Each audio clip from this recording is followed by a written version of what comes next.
Hey guys, Coach Hunter here, coming at you today with Penny helping me out on an MMA video. So on our kickboxing video this week, we talked about the overhand right. I think with any strike, if any technique, you find it useful, it works well for you, works naturally for you, you can really build a whole game around that technique. In grappling, and maybe you find that the Kimura is something that really appeals to you, it works for you, so that can be the basis for your whole game. Same thing with the overhand right.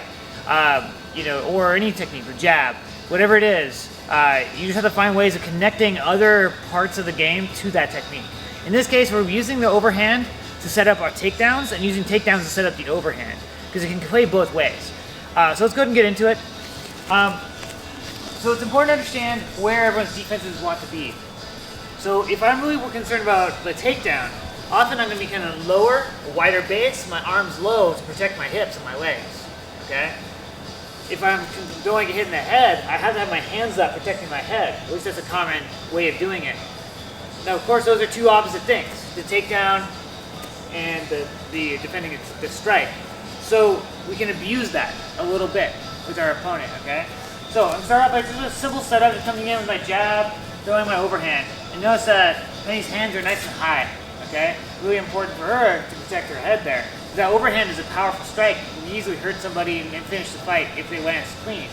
So, overhand, I'm noticing that they're covering, okay, which is smart for them. If they aren't covering, great, I can land the shot. So now I'm going to fake it or even throw it for real. And as I step in for my shot, I have a clean access to the hips. Okay?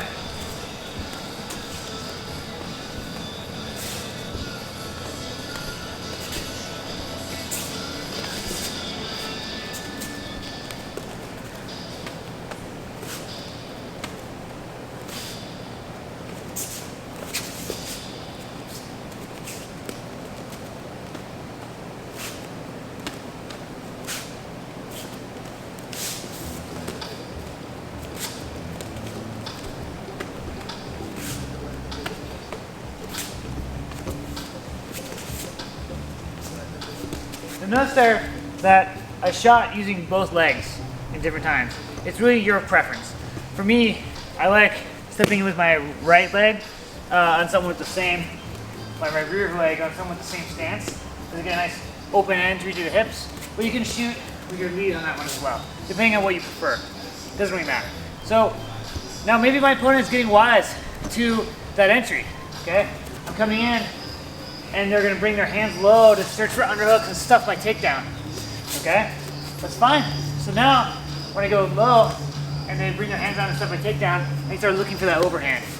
Okay? So it opens up both sides.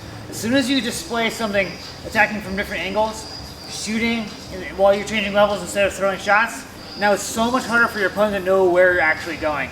The chances of hitting either of those techniques, the takedown or the overhand, get much higher. Same thing when it comes to attacking the body with boxing or kickboxing.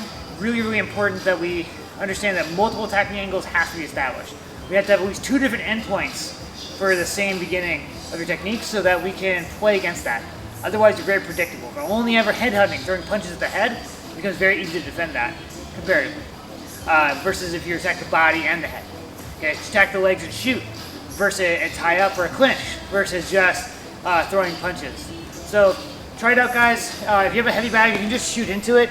Or when you're shadow boxing, you know, punch, punch, punch, take a shot, right? Punch, get low, then throw the overhand. You know, play with your different options. So guys, like this video and subscribe to our channel to see all of our content. And as always, stay safe, stay healthy, and I'll see you on the mats.